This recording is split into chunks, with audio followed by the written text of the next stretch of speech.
Okay, our first item is review and approval of today's agenda. Is there a motion and a second? So moved. By Joan, second Second. by Warren. Roll call vote.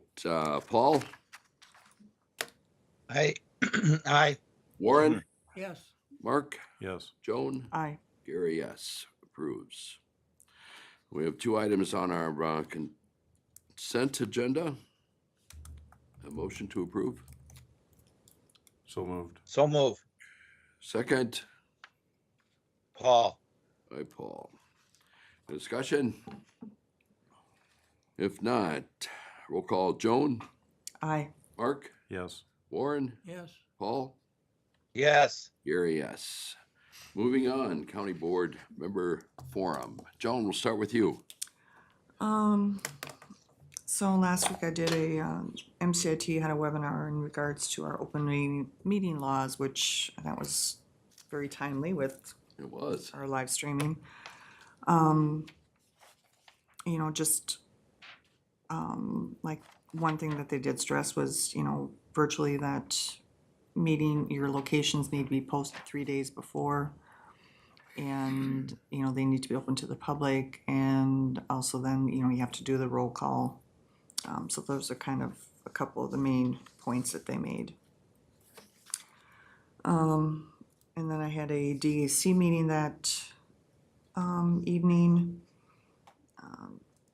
Just talked about some things that are changes that are going on at the DAC. And I had East Polk Soil and Water meeting, and they spent some time on reorganizing their board and their committees, and they decided to just keep everything the way it had been last year. And then, it's just beginning of the year business of designating newspaper, bank, and date, time, and location of their meetings. Drug Task Force had election there also, and went with the same chair and vice chair. And the forfeiture account is $90,212.06. And there will be some more money that will be going into that account from the auction that was held at East Grand Forks. Warren was also there, so he can probably touch on a few other things there too. And then I had AMC Board of Directors meeting on Friday in St. Paul. We did have an election for one of the NACO board representatives, because with the election of Lisa Folby for the secretary treasurer, that opened up her position there. We did have 5 applicants. 2 of them did pull out and supported other candidates. We did vote for Todd Patzer, who's from Lacaparo County and was a previous AMC Yeah. president 2 years ago, I believe. Yeah. We voted to have 2 new work groups. One was in regards to the EMS, the primary service areas work group, like in regards to, all your first responders, ambulance services. One of the board members thought it was interesting of how we do, like there's levies on our tax statements for our ambulance services up here. And, they had never realized that that was a way of paying for them. So, so that's one work group. Because, they're just, finding out there's the lack of first responders. And then sometimes when you get close to different multi-jurisdictional lines, that there's disagreement of who has control or charge. And then when it gets time for reimbursement of payments, there's issues there. And then, of course, that the payments don't cover what the actual cost is. And then the other work group is in regards to the child protection and child welfare. You know, this stems from the Star Tribune article, and so there's, you know, things going on there. And then we also actually did talk about open meeting law. Also, there'd been an article in the Star Trib. There are some school boards, counties, city councils that have actually pulled away from live streaming because they've just had issues with, I mean, they refer to kind of like grandstanding, or it's just, they're really having issues with the public forums, and some have, they'll live stream their meetings, but they will not record the public forums. And actually, there's a couple people at the legislature that are trying to push to require the recording of public forums. And so kind of some of the pushback from the board was, if they require us to do it, then they should also do it before all their hearings of 15 minutes of open mic for them to deal with. So, so I guess there'll be more to come on that. And then we also worked a little bit more on our strategic planning, trying to define, in August when we met, we kind of came up with some ideas for our roles, goals, and rules that support the AMC board. So just kind of, you know, going over them again, and we had a lot of good discussion. And staffing there right now, they have 2 openings, you know, because Carly Stark left from public safety, and then Gina Fortney that deal with the workforce and housing has also left. So there are, the advertisements for those positions are out. And last night I had inter-county, and we went over our annual report, and then we also had our presentation of our audit for 2023. And there were no findings, clean audit, everything was really good. And I think that pretty much kind of covered most of that, so Busy week. yes, it was. Mark? Nothing to report. Okay. Gary, had a couple meetings last week. Downtown Crookston Council met, primarily dealing with spring and summer events they're planning, and of course issues with snow removal, sidewalks, and that type of thing. So working that out. Laurel Library meeting, Zoom in January. A little bit surprised to find out that several of the libraries and some government departments have received phone threats. Someone's coming to shoot, or parking lot or whatever. Some difficulties tracking those calls because of the phone systems some, including our Crookston Library, has. They can't. No, yeah, I know East Central Library Association I'm not also sure if had we one. have any here in the county that, you know, would be able to respond to that. I'm unsure. And then, of course, a review of the 2024 budget review.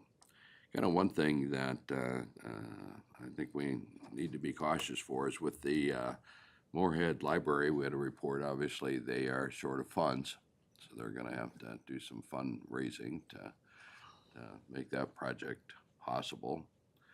And of course, that's where the Laurel headquarters are.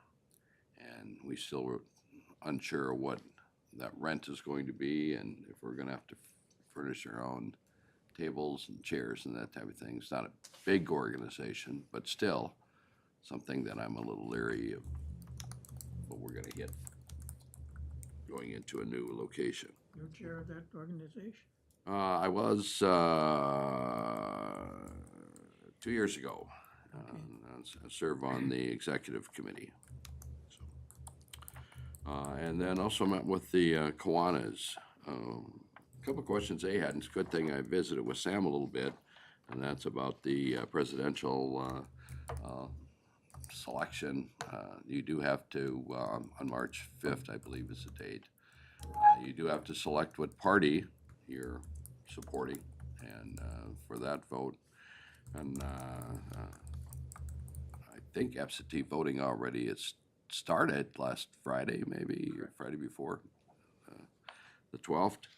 So I'm guessing if you voted for an individual who is no longer a candidate, I understand you are allowed to come back and submit a new vote. Yeah, we can. So they probably didn't have a rush of people coming in here in the last week for that. Some candidates have been dropping in the last couple of weeks. And then if you've received your National County News, Minnesota hit the front page article on writing programs in Minnesota County jails, and primarily the report responds on the Hennepin County inmates doing some free writing and expressing, so kind of interesting too. Warren, Okay, we had another of the West Central Regional Water District Advisory Group meetings yesterday, and it's looking like we're gonna be having the papers sent to district court for organization of the district. In the next several weeks, we should be able to act on that issue. I think we'll have something in place so we can act on it at our February 6th meeting.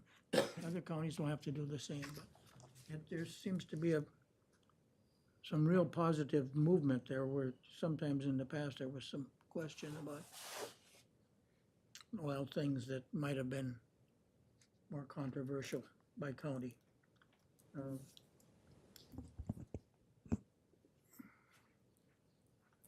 And one of the items that caught my eye, or caught my attention yesterday, was that 21% of the wells in Polk County have arsenic problems. And what percent? 21. 21? It seems low. And that's a heavy area right east of Climax, south of Crooks and east of Climax is a very heavy area for that. So that's the area that we would be first looking at some service when we get organized here. Well, that's good to know. Yeah. Then we had at the Pine to Prairie, some items there that I was involved with, and that was authorizing the purchase of 10 Faraday boxes. Those are some security devices tried to protect information on cell phones and such. And bought some 3 shields, and bought some bulletproof vests and all of that stuff. And all of that comes from the forfeiture fund. It's not a tax item, but I keep promoting the idea of spending that before some legislature sees it and wants, hey, you don't need that money, give it back, or we'll take it over, whatever. So I keep pushing to sell that or spend that stuff locally. Warren was having fun. Yeah. And Mike Hedlund is retains as the chair, with Darren Selzer, the Crookston Police Chief, as the vice chair. And then on the annual report, there were 286 new cases in 2023, 171 arrests. Cases are down just about 6 from last year. Arrests are down about 40, I guess. Some of that has to do with the staffing that's been at a low point all along. Fentanyl, of course, is a big issue. And cocaine isn't all that far behind, but then that is about it for me, I think. Paul, No meetings, but I do have a question sure. on the Laurel. I think am I on that committee with you, Gary? Am not. Okay, and that Maybe it must be alternate. alternate, I bet. Okay, okay, and then good news about that other, the watershed, Warren, the water meeting, that's cool to see that moving nicely. Yeah, So, and I won't be there on the 6th. I won't be back until after that meeting. So I'm looking forward to hear what happens at that meeting too. So that's all I have. Sounds like we're going in the right direction. Sounds like it. That should have a resolution for board action at the next meeting, from our Beautiful. understanding. Oh, okay. Warren is, Sarah, I think, is up next, but just of interest, I'd asked Sam also, on our proposed tax budget on the back was listed all the proposed tax increases. So I was kind of curious on what counties, townships, whatever, ended up with, or school districts ended up with a percent change. And I don't have that with me, but as I do recall, city of Crookston was very high at 67.21.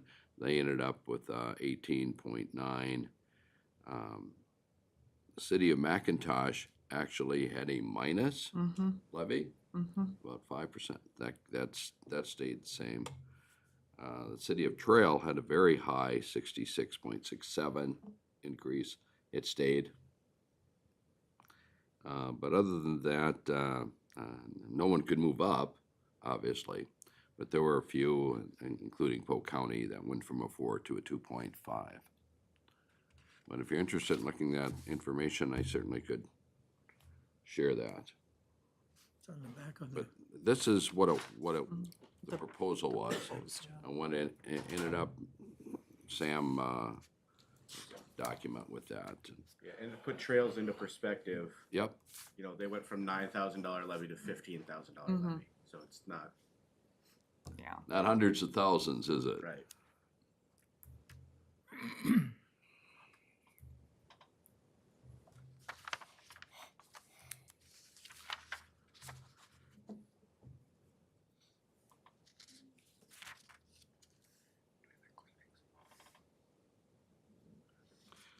Sam, anything that you'd like to cover? If you The want, time we could move up a little bit? sure.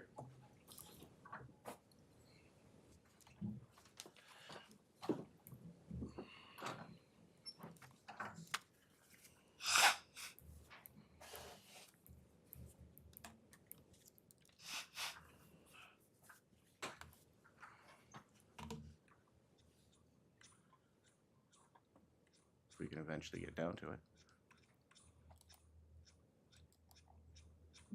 Housing abatement program, is that what we're looking at?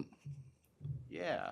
All So right. the city of Crookston contacted me regarding us joining back into their housing abatement program.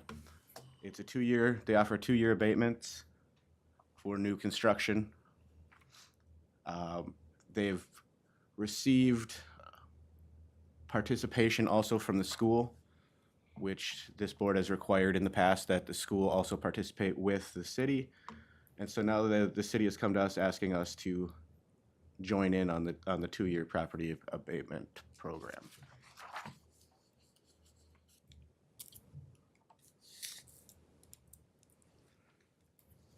Any questions on this? Because it's something we have done in the past. This is just re-upping. yeah, I think it's very popular It is. program. I mean, trying to represent the city of Crookston, I'll make the motion. All right. Motion by Warren, is there a second? Second. Second by Joan. Any other questions, comments? I know that new building projects have been very slow, so hopefully this maybe will help something out. If not, we will roll call. Paul, Aye. Warren, Yeah, Mark, Yes. Joan? Aye. Gary, yes. Thank you very much. Okay. Item 2. Item 2 is a designation of absentee voting location.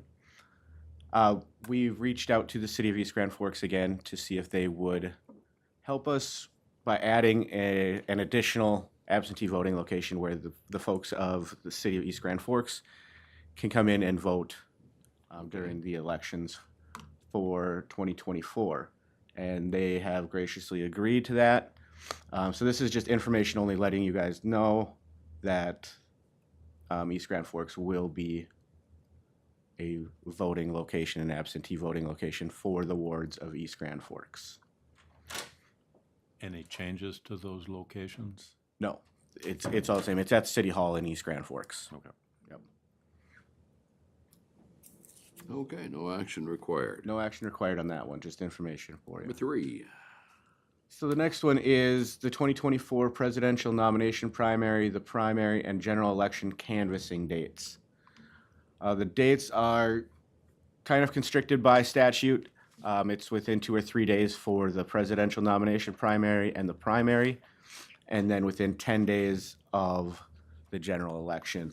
So we have we're looking to set Thursday, March 7th at 1 p.m. at the Government Center here as our first date for the presidential nomination primary.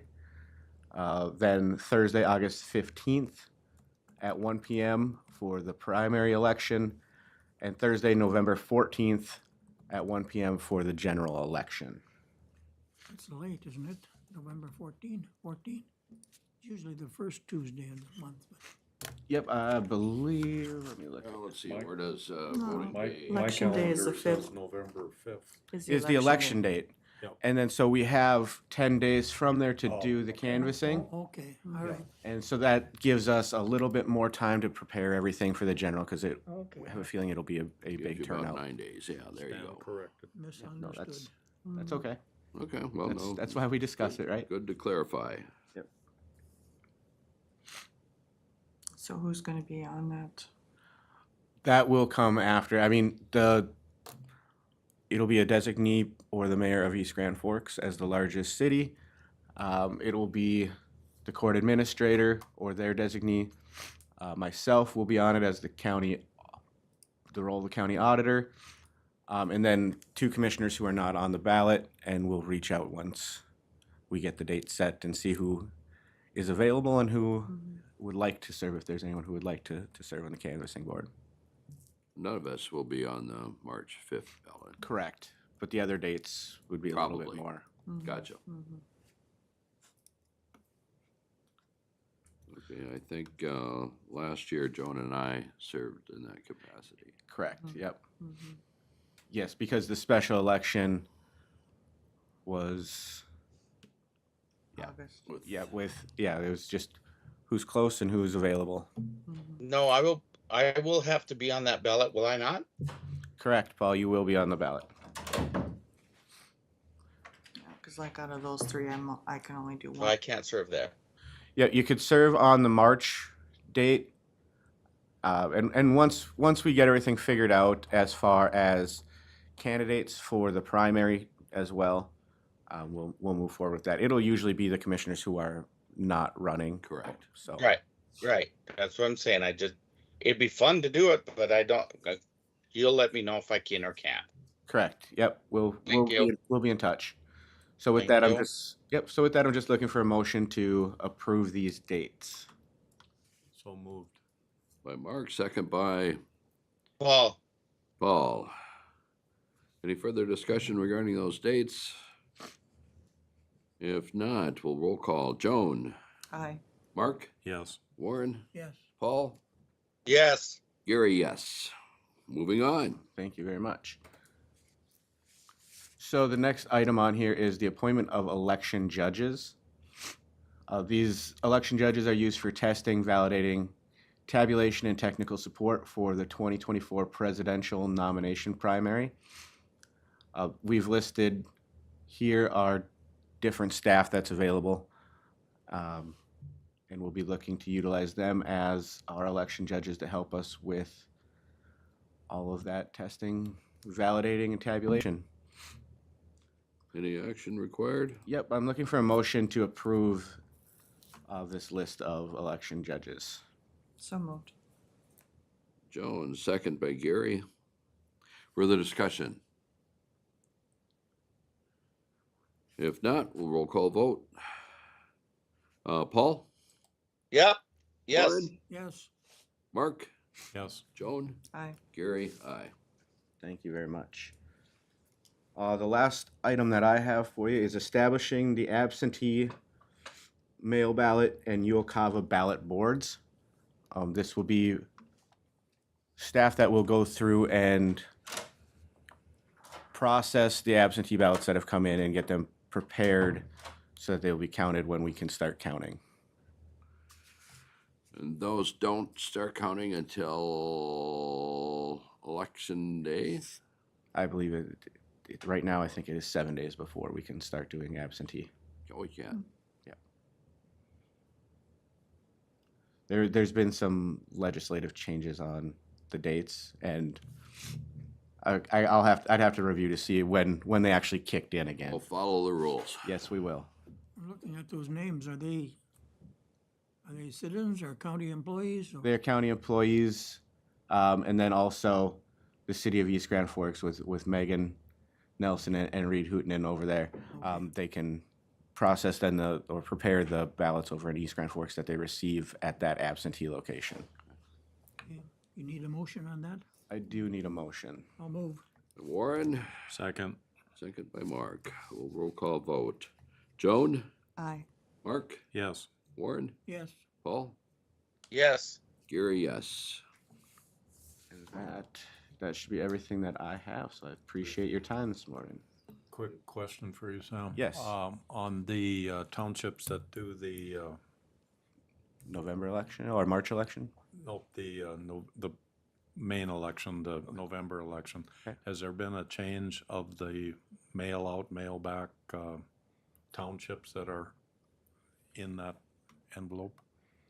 There was one that switched. I don't have that with me, but I believe there's one that switched from mail to polling place. I think I saw that Huntsville, maybe?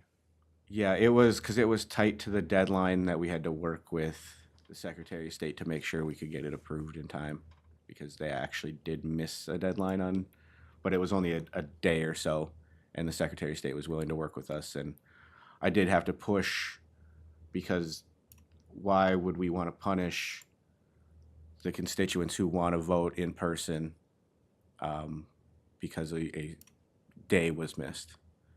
So it is going to go to that in-person polling place. If you could shoot me an email when you research. Yeah, would that. you like the list of everyone who's at polling place, or just the switch, the changes? Just the one that change? switched. Okay. Yep. But could you send me a list of all that are in person, Absolutely. Sam, Yep. please? Thank you. Send it to all Everybody? commissioners. Yep, I can do that. Fine. Was King able to? Thank you. Was King able to switch? I believe they did as well. Yep. Okay, yeah, because they weren't happy And that, Which way did they switch, Joan? to in person. yep, to a polling place as well. But there was, a misunderstanding as far as the cutoff date. Maybe that was the one I'm thinking of, and not Huntsville. Huntsville might have had theirs in time. Because I think King was So it like must've been the King that- day after. They were the day late. Yep, okay. Yep, thank you. I knew there was one late. Any other questions for me? Thanks, Sam. All right, thank you guys very much. Sarah? Morning. Good morning. Morning. So Sarah Schmick and I are here this morning to talk briefly about the Opioid Settlement Advisory Council. So we've been meeting for the past year and a month, I guess. And the council has been very busy exploring the landscape of what's going on in our county, as we've discussed previously, and are now ready to recommend to you a request for proposal for community partners to apply for funding. And so the council is looking for your approval to move forward on these next steps. And the request for proposal is the true intent of the settlement funds, which is to get the funds back into the community to support families and our community partners to prevent future harm. Of course, we can't undo everything that's led up to now, but we're working to know better and do better, if you will. And so the request for proposals that the council has been working towards, Sarah and I have led that with Taylor, our previous AmeriCorps worker who just completed her time with us. And the council has reviewed the request for proposal. So what we're recommending is that community partners can apply for funding across any of the strategies that the MOA supports, the MOA coming from the state around prevention, treatment, recovery, and harm reduction, with some focus on the areas that were locally assessed. So we did assessments that I talked about earlier in the year. And so if there are strategies or projects that are brought forward to us that have, that really gear into what our local needs are, those of course will receive preference. On the contrary, there's a lot of important work going on. And so the council was acknowledging that we don't maybe know everything, right? And so if a partner proposed something that was in the scope of funding for the MOA, that we would also consider that for funding. Of course, we want to fund projects that are going to have the greatest impact for the most disproportionately impacted. So looking for reach. What the council is recommending to you is that for this first year, we look at a funding period of July to June, and we look at projects that are up to $100,000. So they could literally be $3,000, $5,000 for youth groups that are working on prevention, or they could be $100,000 ask for something that is broad in scope and has maybe a very targeted intervention that they're proposing, and anything in between. We wanted to be open for our community partners to be able to say what they think is most important based on their knowledge, their education, their expertise, their lived experience, and so forth. So our recommendation is that we have over $350,000 in-house now in our opioid fund. As a reminder, that's a fund that's just designated for this work. And so our recommendation would be that we would fund up to $350,000 for the first year, with individual projects being up to $100,000. And then we would have an RFP process, which we've worked through and the county attorney's office has reviewed as well. And we also have language in our RFP that if proposals are incomplete, if they're not detailed, or if for some reason there's a funding reason why we can't fund them, that we are able to make choices that are in the best interest of the county and of the council. So what we're proposing to happen is that we would receive submissions, we would have an application review team, which would be a subset of the council, and then the council would bring those recommendations back to me, serving as the health strategist, which is identified in the MOA, and then I would bring that to you for consideration and then final decision, of course. And so this is the timeline that the council is proposing to you, that we would release the RFP on April 15th of this year, with proposals being due a month later. It's a very straightforward proposal that folks would have seen in other places and spaces. So nothing complicated. We're not trying to make it difficult, and then be working towards a July 1 start for them. And then, of course, having the two different project reporting periods, because we are also accountable annually. Chuck and I are accountable for reporting back to the state how we're utilizing those funding, what types of interventions we're doing, and so on and so forth. And so that would give us the ability to do our appropriate reporting as well. So my recommendation, Sarah and I's recommendation, would be to approve the opioid epidemic response grant RFP schedule. Okay, So moved. is there a second? Second. What amount of funding do we have right now? I checked a couple of months ago and it was closer to like 75. Yeah, I was gonna say, I think it's up at 375. We do need to have a follow-up discussion about the administrative percentage. We talked about it during our budget meetings, but that's part of my plan to bring that back now that we're into 2024, for you to decide what percentage you would like to utilize for administrative costs, because there is language in the MOA that allows that. So we can discuss that, but we wanted to leave a little bit of room, because we'll be continuing to get more funding, but we also want to we don't want to be just keeping the funding if we have things that are eligible work in that space. The last time you talked about the funding, there was Mhm. some uncertainty how that stream was gonna come in. There Does still it- is. Still is. Does it appear it's kind of the way it was laid out originally, or has there been changes? The way it was laid out originally is that it's very sporadic, and that's continued to be the norm.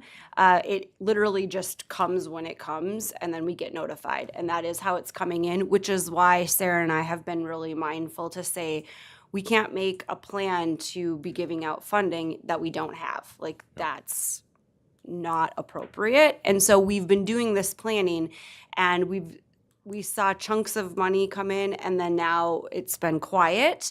But my guess is in this new year, we're gonna see more funding. And so again, we'll bring back another proposal if we have funding that's available. We wanna be mindful that we wanna be having an RFP process is very time intensive. And so we wanna be mindful that we're also giving it out in time frames that are appropriate for our council and for our work as well. Thank you. Yes. This is state and federal funded? This is state and federal funded? No, this is funding from the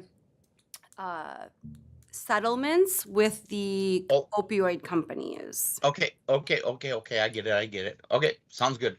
Yes. Thank you. And Paul, the reason why it's complicated is that A, there's multiple companies involved, and then B, Yep, there is a variety of different payment structures that were Sure. arranged between the companies and the legal folks, and so that is why it's all coming in at different timeframes. bingo, thank you. Plus You're welcome. it's spread over multiple years, but heavy Correct. loaded in the front. Yes, some are front loading their payments and some are paying them over a significant time period. Some are paying them over a 5-year time frame. So it's all varied. Any expectations as far as the number of proposals you may receive? We are not sure how many proposals we'll receive. I would say at least a handful. I've just been like hearing people kind of talking about it. So I would say at least a handful. But I will certainly encourage people. We're going to have a listening session. So Sarah and I will be doing outreach to the community to make them aware of the opportunity and what sorts of things are fundable. So perhaps more. There might be organizations that don't realize that they're eligible for this funding. And so we're going to do our due diligence in making sure that they're informed about the opportunities, because there's a lot of types of activities that fit in the prevention space that people might not recognize their role in that space. And so we're going to do our best to get that information out there. Good. We do have a motion to approve in a second, correct? If not, any other discussion? We'll call vote. Paul? Aye. Warren? I, Mark? Yes. Joan? Aye. Gary? Aye. Dates approved. Thank you. We'll have our next meeting in February, so we'll bring that back to them. So appreciate that approval. Thank you. The second item that I have is an out-of-state travel request for Ashley Schmitz. She is one of our public health nurses, and we had a opening in our family home visiting section because someone vacated their position. And so Ashley is going to be transferring from our current program areas into family home visiting. And one of the requirements as part of our evidence-based model that we use called Nurse Family Partnership is that they participate in training on site in Denver at the National Service Organization. And so that is March 18th through the 22nd in Denver for Ashley Schmitz. And the associated fees for the training are paid through our Minnesota Department of Health Strong Foundations funding, which is simply our family home visiting funding. So I would recommend approval for that out-of-state travel for Ashley. Is there a So- motion? So moved. Mark? Second. Second by Joan. Any further questions? If not, roll call vote. Joan? Aye. Mark? Yes. Warren? Yes. Paul? Yes. Gary, yes. All right, thank you very much. Got it. Thank you. Mr. Sanders? County ditches. Well, yes. So, the watershed, Sand Hill River Watershed District, owns the Sand Hill River ditch. So basically from Fertile and west to where it ties into the regular river again, they have a watershed ditch called the Sand Hill River Ditch, basically. That's what I'm calling it anyway. And so they are looking at redetermining benefits because they need to do work on it and they can't do work that they can't get money for. And so they want to have discussions with you as a county board. The reason why is if you look at this map, here's the ditch area from about here to about there. And we have county ditches currently north of the ditch that get protection.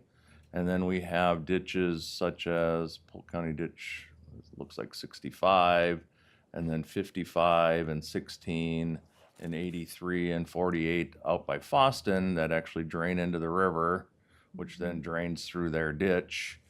And so we have ditches that would either pay outlet fees if they redetermine benefits on their ditch, or if we wanted to go together, we could redetermine benefits at the same time and get rid of the overlap, basically.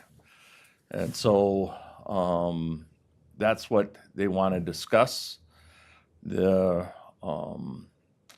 thing is one of their board members that basically for the western half of their district is leaving on February 3rd, won't be back until March 23rd.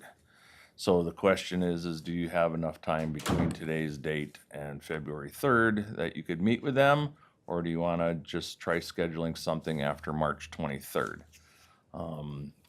They're currently in discussions with a redetermination business called H2O. You probably heard of them. They have quoted them basically $4 an acre if they were to redo just theirs. If they were to redo all of it, including ours, then they would get split $2 an acre for the county's portion, $2 an acre for the watershed's portion. And so that's the kind of discussions they want to have. We would also have H2O be part of the meeting via Zoom or whatever software that you would like to use to communicate that way, and just have a discussion about whether or not it's something that the county would want to participate in and how to move forward. Now, this main ditch, the river ditch, that's a county ditch, it's not a watershed ditch, right? No, it's a watershed ditch. The Sand Hill River is a watershed ditch.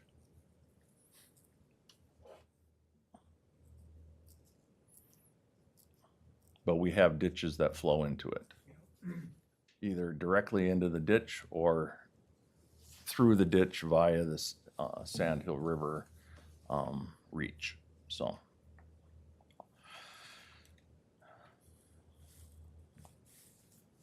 that is the question. And so if you want to have discussions with them, you can either give Sam the ability to set up a meeting with April or myself. And if you want to try doing it before February 2nd, we would need date and times. And then if it's after March 23rd, then we can work on that at a later date. What are you recommending? Well, I mean, if you guys have the ability to meet next week, that would be the best, because it's fresh in their minds. They would love to have the discussions with you, and if possible, get H2O on board in February instead of April. It's just going to delay everything, April or May. So.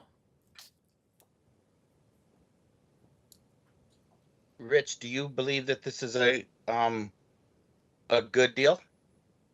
Yes. So the benefits of redetermining benefits is basically to the landowners that currently have placed buffers along our county ditches and along their watershed ditches. We have the ability to go in there and pay for the right-of-way that they're using that they currently didn't get paid for. And then we get to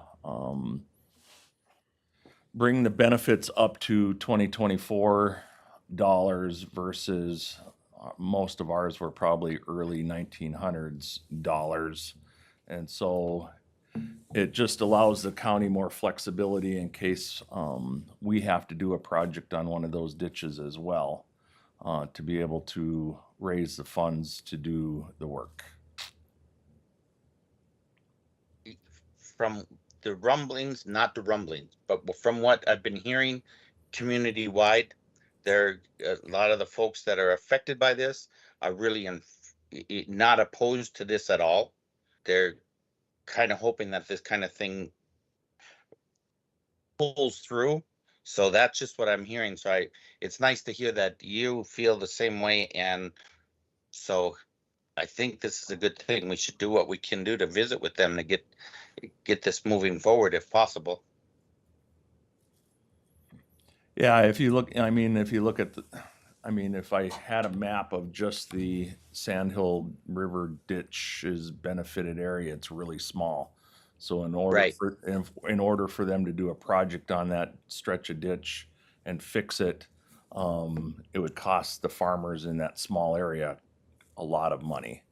And so by redetermining benefits and determining all the lands that are actually paying into the ditch system now, including the stretch east along the river and our county ditches, it makes the cost of their project spread out and is more affordable to everybody. Very much. Right. So. Right. Mm-hmm. Are you talking about a meeting of the full board Yes. with Sandhill? Yes. Their full board, our full board. That way you guys can hash out all your, you can have discussions about all your concerns or not concerning a redetermination of benefits of their system and or a redetermination of benefits of our ditches that drain into their system. Where do you propose to have the meeting? They said they would come here. Okay. Make it easy, because then if somebody has to zoom in or whatever, we have the technology to do that. This is typically where you guys meet. And so April mentioned, yeah, they would love to come up here and visit with you. It's just a matter of picking a date. So. Question for you, Rich, on the redetermination, as the county board being a responsible party for certain county ditches in that area, if we get into the redetermination process. Yep. And the inclination at a later date is not to redetermine certain ditches, one or all, or combination thereof. Can you speak to whether the county has that option to stop that process on the county ditch at a later date?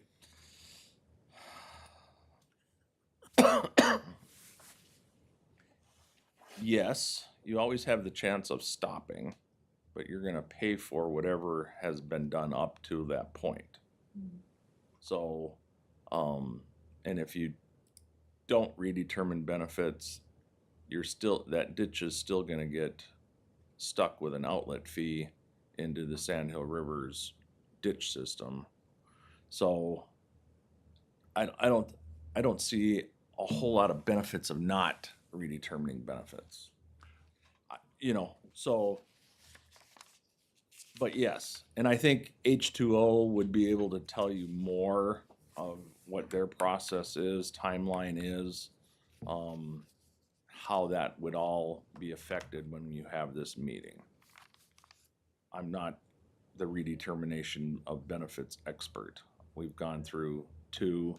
One was a muddled mess and now it's nice and clean, and the other one was basically the same way, so. The messy one you're speaking of was, Out east up in Gulf where everything crossed and, yeah, yep, okay. so. I too am in favor of redetermination because it's been many, many years and the calculations on, for the maintenance dollars is significantly lower than possibly everything needs to be recodified to bring it into today's I numbers. wish we could do the whole county, but Yep, that would, yep, quite an undertaking, Yeah. so.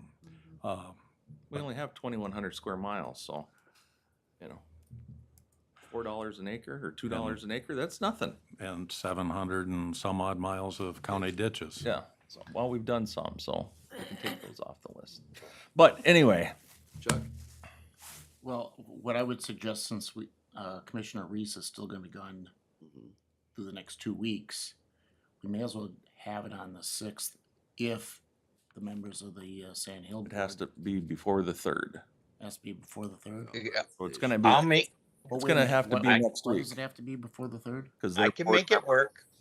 well, unless their board member can zoom in. Well, that's where I was going. We have a commissioner that zooms in. Perhaps we find out if they can zoom in and we just Okay. arrange for it, then we don't have to have a special board meeting.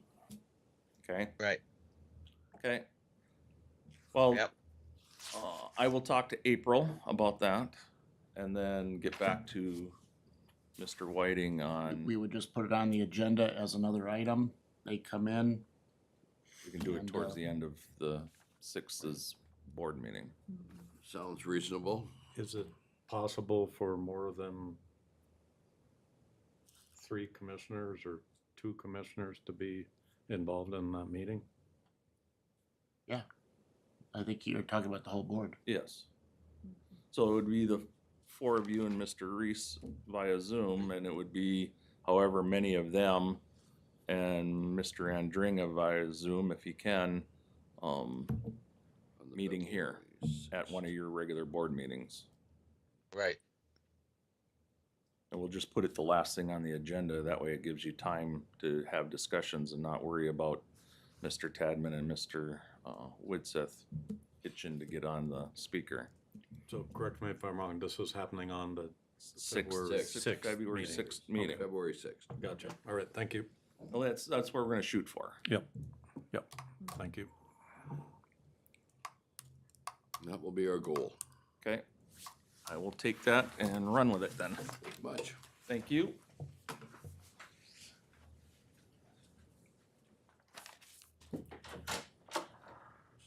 Sheriff Tadman, Good morning. morning. I'm here today to look at going through the 2024 budget to go forward with the position of captain in our sheriff's office. That was approved for 2024 budget. I'm just looking for the be a motion and approval to continue with that. I will move approval. Is there a second? Discussion. Have a timetable at all? No, I think we'll put out, it's just in-house, and it's just not gonna be a new position, it's gonna be a new position, but not FTE, so new one in that. And we'll put out for that and wait for the 2 weeks after that, and then we'll do our interviews, and then I'll come forward with who has been named with that captain. Sounds good. Does the, somebody moving up, does that position get eliminated? Then, or will that still be a no? Would they be eliminated? Place the- They just replace, it's all within the office, yeah. So if another sergeant from the patrol sergeant moved in that position, we would replace that patrol position within. And so if we have, because right now we have patrol sergeants and administrative sergeants, someone within there will move into a captain, and then the person that's the vacant will move into that. No added body. Yeah, there's no added new person for this, no. We're still looking for the 5 for patrols, so. Right, Okay, we have any further discussion? If not, roll call vote. Paul? Aye. Warren? I, Mark? Yes. Joan? Aye. Gary? Aye. Good luck. Thank you, sir. Sheriff, question for you on deputy positions and applicants. Are you having any new success? We just we just received one yesterday that if they pass post, they would be eligible by June, middle of June for that. So that has come in, but other than that, no new ones for the year, so, or for 2023 and the beginning of this year. Okay, thank you. We're still waiting on, an MOU with LELS on some of the, grade changes that you made for the budget for 2024. LELS is a little busy. All righty. Mr. Whitseth. Anything to do with it? Just scroll down, it shows the, ordinance right after that. So, just thought we should come back before you. If you recall, back in February of 2023, we passed a moratorium on THC edible sales. And shortly thereafter, the legislature was in session at that time, but shortly thereafter passed a marijuana legalization bill. If you recall, at the time, it was kind of came in at the last minute. Was passed pretty quickly, signed into law on May 30th, and became effective August 1st. So that completely changed the landscape, obviously, for marijuana use, sales, everything. And so it didn't seem, at least from staff's standpoint, that there was much to address with respect to the THC edibles moratorium, because the complete landscape had changed with the passage of that law. I note that that law did, obviously it authorized marijuana sales. And as you've probably seen, that's supposed to start January 1st of 2025. They haven't appointed yet their the head of the post for the cannabis board. So the most recent I saw update was kind of, they were thinking maybe the first part of 2025, maybe they would be in a position. I guess it'll be yet to see if the state's in a position for marijuana sales by that time, but it's coming. But there didn't seem to be much reason to address the edibles because, they're such low concentration, and now we have marijuana that's legalized and can be used. So, our recommendation would be just to let that expire at this point. With respect to the new law, I think 5 counties came up. You can put a moratorium on sales until January. The The law specifically authorized counties and local jurisdictions to put a moratorium on sales until January 1st of 2025. Well, it doesn't look like sales are going to be going forward on that date anyway at this time, because the state doesn't have it. They won't have the legal framework in place to do that unless something drastically changes, and doesn't seem to be happening, especially when the legislature is going to be meeting here.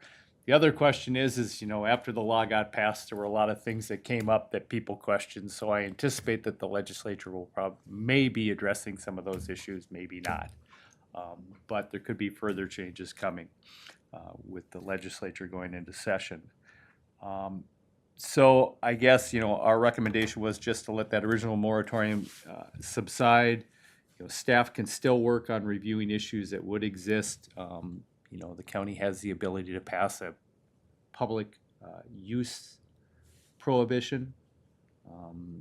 I know Olmsted County has done that. A couple of counties have. I know, when you talk about the sales moratorium, I think 5 counties did it, and they did it almost immediately after the law went into effect. I think there's 5 counties that have, and none have done it since then. So a few did it in like September, October, right after the law went into effect, and I haven't seen any since then.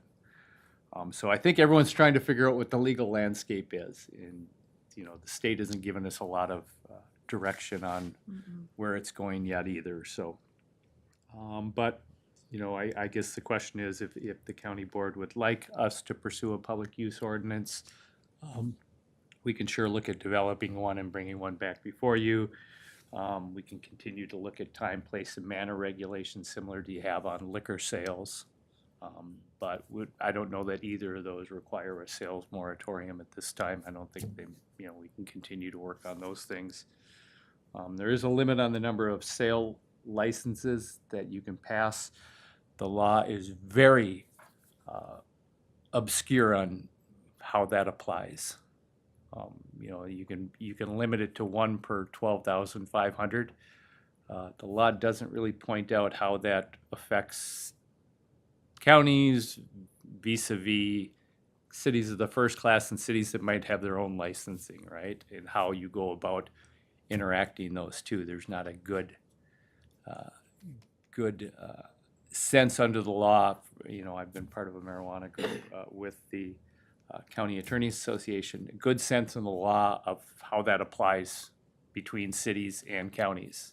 So if the county elected to say we're only going to allow 12,500, well, cities might say we're going to allow as many as we want. So there isn't, the law doesn't delineate how that issue is being worked out, so we're still trying to work out that. So unless you guys have any questions or any directions for us, I guess, What's we your will. preference? Do you have some? What's that? Do you have recommendations or a preference? Well, I think, letting the moratorium that's in place just expire, but with respect to going forward, I anticipate that between the sheriff and public health and our office, there'll probably be a recommendation for a public use moratorium. It's just a petty misdemeanor. That's all the law allows it to be, so it's just a fine. But I think it's similar to smoking cigarettes. The county, or the one in Olmsted County, does workplaces, places of public accommodation, parks, schools, those types of things. So it's not everywhere, and it doesn't apply to people's, the law prohibits you from prohibiting use on people's personal property within their curtilage, those types of things. So, but that would be one of the things I anticipate we would probably bring forward to you. And there'd probably be some time, place, and manner regulations that would probably kind of mirror what we do in alcohol licensing. Let me ask you this. At first, with the moratorium, I was a little bit concerned on the reach of, especially in the cities that have their ordinance rights, so forth and so on. And I understand your opinion letting it sunset here on February 7th, but I'm just thinking here, by extending it to January or 12/31/24, would we be better served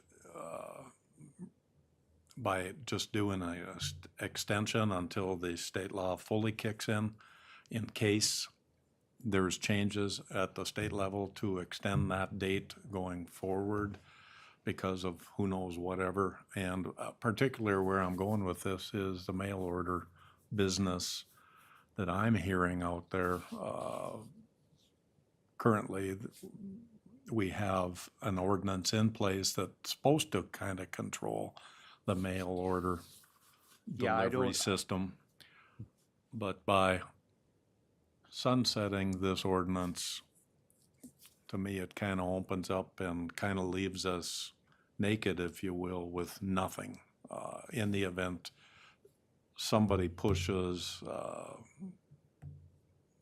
the law to the fullest of the intent. Well, so we're kind of talking about two things though, right? We're talking about the low potency THC edibles, Yep. which is what the moratorium applies to. It doesn't apply to marijuana sales, Yep. those types of things. Yep.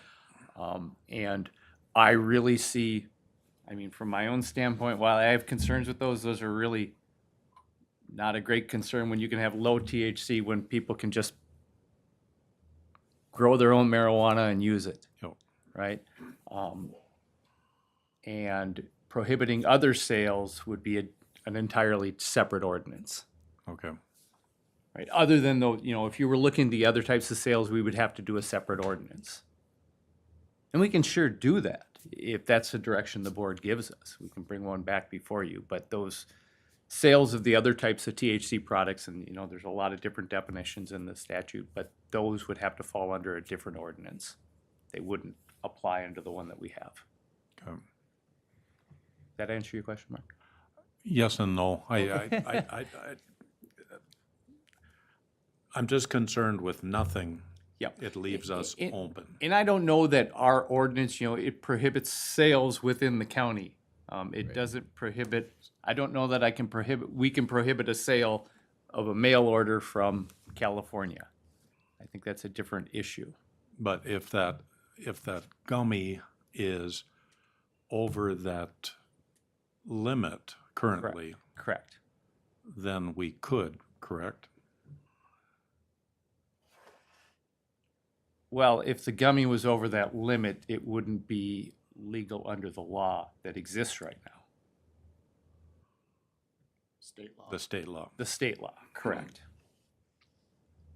Same thing you've seen down in, when they busted places down in Moorhead and. Yeah. But there becomes the enforcement thing, right? Yeah. They seize them all, they take them away. Yeah. So, any other questions? For the, Oh. For the cities, that have their own, Ordinances, yep. so do they stipulate location for businesses? Like somebody, like from a school or daycare? I or don't does know that if any come- of the cities have adopted any, that I'm aware of, have adopted any time, place, and manner regulations. But would it come under their ordinance or? They would have to do their own, yes. So Okay. the county could pass time, place, and manner regulations, and cities could not do anything, and Okay, you might not be addressing the issue you want to. I think if you're gonna do that, it's probably best if the cities, at least with zoning ordinances, got together with the county and we sat down and said, okay, if we were gonna do time, place, and manner regulations, what types of things would we want? So they're all consistent across the county, and then everyone knows that they're on the same board, right? Joan and I serve on a public health group and with Monoman commissioners. Yeah. They had some concerns that there may be some sales of higher level THC being sold in Monoman County on specific lands. Yep. Is that happening? You can drive over to Red Lake and drive across the border into Red Lake Nation has a dispensary open. And it's absolutely legal under the law. but they still have to follow the limit that the state has set, correct? Yeah, I mean, there's some regulations in place with that, but they're selling, I understand there's a dispensary in Red Lake right now. And White Earth And it's also. legal. Yep, Because of where it's at. correct. Yep. Sovereign nation. Well, And I think Mille Lacs is looking at starting one up very Yep. soon too. Any other question? No. Okay. I have to think that at some point, this is going to be an industry that is similar to liquor, and there's going to be some standards for the liquor, the industry itself will want to have standards that will probably translate into legislation, and then our own zoning, city zoning will apply. right. And perhaps some licensing might give Sam some more work to do, but it's such a new legal landscape for not only us but the state that this is just going to have to evolve. And I have to think it's going to be different at the end of May when the legislative session is over. Yeah, because I think they're already talking, because like right now, I think they've got it set up for 16 different types of licenses. And I think they're actually already looking at changing that, making fewer, types available. And also of trying to streamline the process of application. So, Commerce tends to like standardization, even if they don't like regulation. It does kind of work hand in hand. mhm. Got to find someone to lead the agency first. That could be an issue. One step at a time. Okay. All right, thank you much. Thanks, guys. That's all we've got on the agenda. Could I get a feel as far as what the commissioners would like to do? Would they like to add the hunter for hunters Great. recommendation? Can I throw just a thought I had? Yeah. Since I don't know how many of you, I think some of you are going to the legislative conference, that I have to think that an AMC committee must have that on its radar. And it might not be a bad idea just to participate through that process. That may put things off a A little little bit. bit more but- information on what the direction is. Yeah, There was I got an email. Forget his name. Brian Martinson, and there was just a short discussion about that. Mhm. So it might be prudent just to, That's a good thought. Would that be under environment or what Yep. would that, right? Environment, must natural be We have a resources. commissioner that Yep. specifically serves on, okay, so, got the right guy for it. okay, so we'll hold off and Mhm. see what direction they're going on that. in the meantime, maybe Chuck, you could just see from this group how many other counties have taken official position. I know it had been in the past, like I said, in Beltrami and Hubbard County. And I think one east of Hubbard, Well, I mean, Pine, there's is it Pine out there? Aiken and Crow Wing and just all in that area. So, I think there was a request to get Don Dennison on maybe a February meeting for the Magic. I've let him know. I've also let him know the schedule for quarterly reports. So That. he gave me one of these, and at some point too, we still may be a couple months away from the 2022 audit. Should be I don't know quite when that's going to wrap up.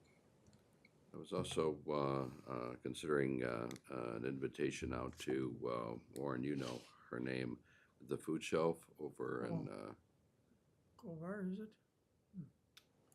It used to be Susie Novak. Novak. Yeah, Yeah, her last name maybe has we changed. could get an update on that.